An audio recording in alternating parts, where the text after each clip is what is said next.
ನಮಸ್ತೆ friends, welcome back to my channel. ಇವತ್ತು road side ಸಿಗುವಂಥ ಪಾನಿಪುರಿ ಹೇಗೆ ಮಾಡೋದು ಅಂತ ನೋಡೋಣ ಬನ್ನಿ. ಪಾನಿಪುರಿ ಗೋಲ್ಗಪ್ಪ ಅಂತ ಕರೀತಾರೆ. ಪಾನಿಪುರಿ ಯಾರಿಗಿಷ್ಟ ಇಲ್ಲ ಹೇಳಿ? ಮಕ್ಕಳಿಂದ ಹಿಡಿದು ದೊಡ್ಡವ್ರವರೆಗೂ ಎಲ್ರಿಗೂ ಇಷ್ಟ. ಅದರಲ್ಲೂ ನಾವು ಮನೆಯಲ್ಲೇ ಮಾಡ್ಕೊಂಡು ತಿಂದರೆ ಎಲ್ಲರೂ ನೆಮ್ಮದಿಯಾಗಿ ತೃಪ್ತಿಯಾಗಿ ತಿನ್ಬೋದು. ಈಗ ಹೊರಗಡೆ ನಾವು 10-20 ರೂಪಾಯಿಗೆ ತಿಂದರೂ ತಿಂದಂಗೆ ಅನ್ಸಲ್ಲ. ಮತ್ತು ಮನೆಯಲ್ಲೇ ಮಾಡಿರೋದ್ರಿಂದ ಹೆಲ್ದಿಯಾಗಿ ಕೂಡ ಇರುತ್ತೆ. ಇವಾಗಿನ ಒಂದು ಸಿಚುವೇಷನಲ್ಲಿ ಹೊರಗಡೆ ಎಷ್ಟು ಕೆಮಿಕಲ್ಲು ಅಷ್ಟು ಹೈಜಿನಿಕ್ ಆಗಿರೋದಿಲ್ಲ. ಬಟ್ ಮನೆಯಲ್ಲೇ ಮಾಡ್ಕೊಂಡಿದ್ರೆ ಹೆಲ್ತಿಯಾಗೂ ಇರುತ್ತೆ ಆ್ಯಂಡ್ ಟೇಸ್ಟಿಯಾಗಿ ಕೂಡ ಇರುತ್ತೆ. ಸೊ ನಮ್ಮ ಮನೇಲಂತೂ ಎಲ್ಲರೂ ಸಿಕ್ಕಾಪಟ್ಟೆ ಇಷ್ಟಪಟ್ಟು ತಿಂತಾರೆ. ಬನ್ನಿ ಹೇಗೆ ಮಾಡೋದು ಅಂತ ನೋಡೋಣ. ಪಾನಿಪುರಿನ ಹೀಗೆ ಮಾಡಬೇಕು ಅಂತ ಏನಿಲ್ಲ, ನಮ್ಮ ಟೇಸ್ಟ್ ಅನುಗುಣವಾಗಿ ನಾವು ಹೇಗೆ ಬೇಕಾದರೂ ಚೇಂಜಸ್ ಮಾಡ್ಕೊಳ್ಬೋದು. ನಾವು ಹೊರಗಡೆ ತಿನ್ನಬೇಕಾದ್ರೆ ಏನಂದರೆ ಆಲೂಗೆಡ್ಡೆ ಎಲ್ಲ ಸ್ವಲ್ಪ ಇಟ್ಟಿರ್ತಾರೆ. ಬಟ್ ಇಲ್ಲಿ ನಮಗೆ ಯಾವುದೇ ರೀತಿ ಟೇಸ್ಟ್ ವೈಸ್ ನಮ್ಗೆ ಇಷ್ಟ ಆಗುತ್ತೋ ಆ ಥರ ಮಾಡ್ಕೊಳ್ಬೋದು. ನಾನು ಇಲ್ಲಿ ಬಟಾಣಿ ಮತ್ತು ಕಡಲೆಕಾಳು ಎರಡೂ ತೊಗೊಂಡಿದ್ದೀನಿ. ಕಡಲೆಕಾಳು ಹಾಕಿ ಒಂದು ಸಲ ಮಾಡಿ ನೋಡಿ, ಅದು ಕೂಡ ತುಂಬಾ ಟೇಸ್ಟಿಯಾಗಿರುತ್ತೆ.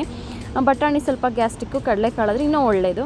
ಸೊ ನಾನು ಒಂದು 4ರಿಂದ 5 ಆಲೂಗೆಡ್ಡೆನ ನಾನು 2 ಭಾಗ ಮಾಡಿಕೊಂಡು ಹಾಕ್ಕೊಂಡಿದ್ದೀನಿ. ಎರಡನ್ನೂ ಕೂಡ ಒಟ್ಟಿಗೆ ಹಾಕ್ಕೊಂಡು ಒಂದು ಸ್ವಲ್ಪ ಉಪ್ಪು, ಟೇಸ್ಟಿಗೆ ತಕ್ಕಂತೆ ಸ್ವಲ್ಪ ಉಪ್ಪು ಹಾಕ್ಕೊಂಡು 2ರಿಂದ 3 ವಿಷಲ್ ಕೂಗಿಸ್ಕೊಳ್ಬೇಕು. ಯಾಕೆಂದರೆ ಆಲೂಗೆಡ್ಡೆ ಬೆಂದ್ರೂ ಕಡಲೆಕಾಳು ಬಟಾಣಿ ಬೇಯಬೇಕಲ್ಲ. ನಾನು 1 ಕಟ್ಟಷ್ಟು ನಾನು ಪುದೀನ ತೊಗೊಂಡಿದ್ದೀನಿ, ತೊಳೆದು ಹಾಕ್ಕೊಂಡಿದ್ದೀನಿ. ಹಾಗೆ ಒಂದು ಅರ್ಧ ಕಟ್ಟಷ್ಟು ಕೈಯಲ್ಲಿ ಒಂದು ಅರ್ಧ ಹಿಡಿಯೋಷ್ಟು ಕೊತ್ತಂಬರಿ ಸೊಪ್ಪು, ಹಾಗೆ ಜೀರಿಗೆ, ಸ್ವಲ್ಪ ಮೆಣಸು, 2 ಇಳ್ಕು ಬೆಳ್ಳುಳ್ಳಿ, ಶುಂಠಿ, ಹಾಗೆ ಚಕ್ಕೆ ಇಷ್ಟನ್ನು ತೊಗೊಂಡಿದ್ದೀನಿ. ಎಲ್ಲದನ್ನು ಹಾಕಿ ನೀಟಾಗಿ ಹೆಸರು ಮೆಣಸಿನ್ಕಾಯಿ ಒಂದು 4 ತೊಗೊಂಡಿದ್ದೀನಿ. ಟೇಸ್ಟಿಗೆ ತಕ್ಕಂತೆ ಖಾರ ಜಾಸ್ತಿ ಇದ್ದರೆ ಜಾಸ್ತಿ ಹಾಕ್ಕೊಡ್ಬೇಡಿ, ಒಂದು 2ರಿಂದ 3 ಅಷ್ಟೇ. ಸೊ ಇದನ್ನೆಲ್ಲ ಹಾಕಿ ನೀಟಾಗಿ ಪೇಸ್ಟ್ ಮಾಡ್ಕೊಳ್ಬೇಕು. ಪೇಸ್ಟ್ ಮಾಡಿಕೊಂಡು ಇದನ್ನ ಒಂದು ಜಾಲರಿನಲ್ಲಿ ನೀಟಾಗಿ ಸೋಸ್ಕೊಳ್ಬೇಕು. ಇದಕ್ಕೆ ಒಂದು ಅರ್ಧದಿಂದ 3/4 ಲೀಟ್ರಷ್ಟು ನೀರು ಹಾಕ್ಕೊಂಡ್ರೆ ಸಾಕಾಗುತ್ತೆ. ಪಾನಿ ನಮ್ಮನೇಲಿ ಸ್ವಲ್ಪ ಜಾಸ್ತಿ ಇಷ್ಟಪಡ್ತಾರೆ ಕುಡಿಯೋದಕ್ಕೆ, ಸ್ವೀಟ್ ಹಾಕ್ಕೊಂಡು ಕುಡಿಯೋದಕ್ಕೆ ಸಖತ್ ಇಷ್ಟಪಡ್ತಾರೆ. ಸ್ವಲ್ಪ ಜಾಸ್ತಿನೇ ಮಾಡ್ಕೊಳ್ತೀನಿ. ಇದಕ್ಕೆ ಟೇಸ್ಟಿಗೆ ತಕ್ಕಂತೆ ಉಪ್ಪು, ಸ್ವಲ್ಪ ಗರಂ ಮಸಾಲ, ಹಾಗೆ ಸ್ವಲ್ಪ ಚಾಟ್ ಮಸಾಲ ಹಾಕ್ಕೊಂಡಿದ್ದೀನಿ. ಹಾಕಿ ಅದನ್ನು ಸೈಡಿಗೆ ಎತ್ತಿಟ್ಕೊಳ್ಬೇಕು. ನೆಕ್ಸ್ಟು ಆಲೂಗೆಡ್ಡೆ ಬೆಂದಿದೆಯಲ್ಲ ಅದನ್ನೆಲ್ಲ ಸಿಪ್ಪೆ ಎಲ್ಲ ತೆಗೆದಿಟ್ಕೊಳ್ಬೇಕು. ನಾನು ಇದು ಸ್ವೀಟಿಗೋಸ್ಕರ ಸ್ವಲ್ಪ ಹುಣಸೆಹಣ್ಣು, ಸ್ವಲ್ಪ ಬೆಲ್ಲ ತೊಗೊಂಡಿದ್ದೀನಿ. ಸ್ವೀಟ್ ಮಾಡೋ ಪ್ರೊಸೆಸಿಂಗ್ ಬೇರೆ ಇರುತ್ತೆ.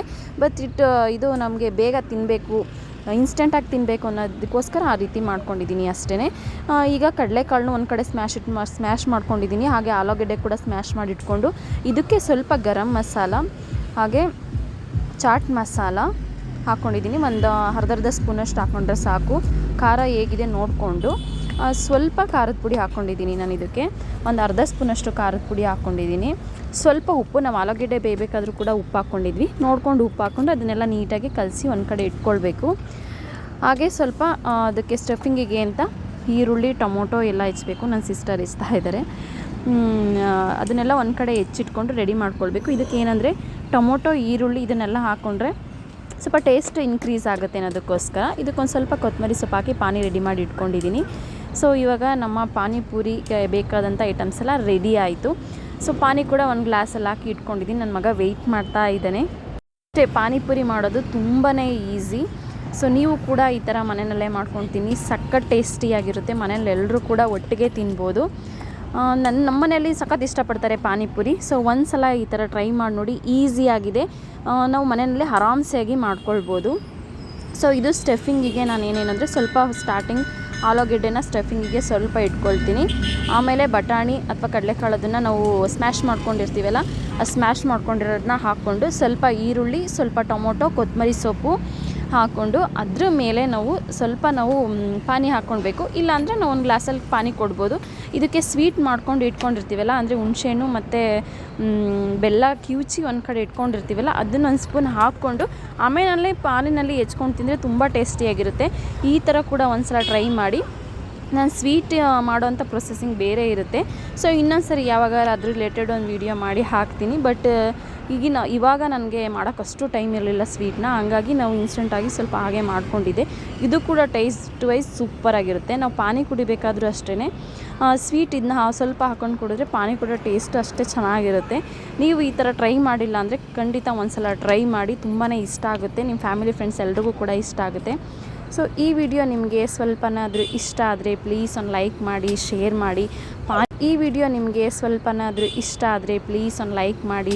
ಮಾಡಿ. ಪಾನಿಪುರಿ ಲವರ್ಸ್ ಯಾರ್ಯಾರು ಇರ್ತಾರೋ ಅವ್ರಿಗೆಲ್ಲ ಖಂಡಿತ ಈ ವಿಡಿಯೋನ ಶೇರ್ ಮಾಡಿ. ಸೊ ಮನೆಯಲ್ಲೇ ಮಾಡ್ಕೊಂಡು ತಿಂತಾರೆ, ಅವ್ರಿಗೂ ಕೂಡ ತುಂಬ. ನನ್ನ ಮಗನ ಮಾಡ್ರಪ್ಪ.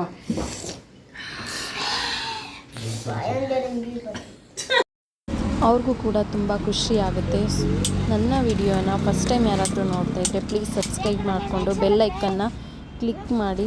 So thank you so much for watching. ಇನ್ನೊಂದು ಫ್ರೆಂಡ್ಸ್, ನನ್ನ ವಿಡಿಯೋದಲ್ಲಿ ನೀವು ರೆಸಿಪೀಸ್ ಇಷ್ಟಪಡ್ತೀರಾ, ಅಲ್ಲ ಸ್ಕಿನ್ ಕೇರ್ ಇಲ್ಲ ಹೇರ್ ಕೇರ್ ಇಷ್ಟಪಡ್ತೀರಾ, ಖಂಡಿತ ನನಗೆ ಕಾಮೆಂಟ್ ಮಾಡಿ. ಅದ್ರ ರಿಲೇಟೆಡ್ ವೀಡಿಯೋಸ್ ಮಾಡೋಕ್ಕೆ ನನಗೆ ಹೆಲ್ಪ್ ಆಗುತ್ತೆ. ಈ ಪಾನಿಪುರಿ ವಿಡಿಯೋನ ನೀವು ಮನೆಯಲ್ಲಿ ಮಾಡಿ ಹೇಗಿತ್ತು ಅಂತ ಖಂಡಿತ ನನಗೆ ಕಮೆಂಟ್ ಮಾಡಿ. ನನಗೂ ಕೂಡ ತುಂಬ ಖುಷಿ ಆಗುತ್ತೆ.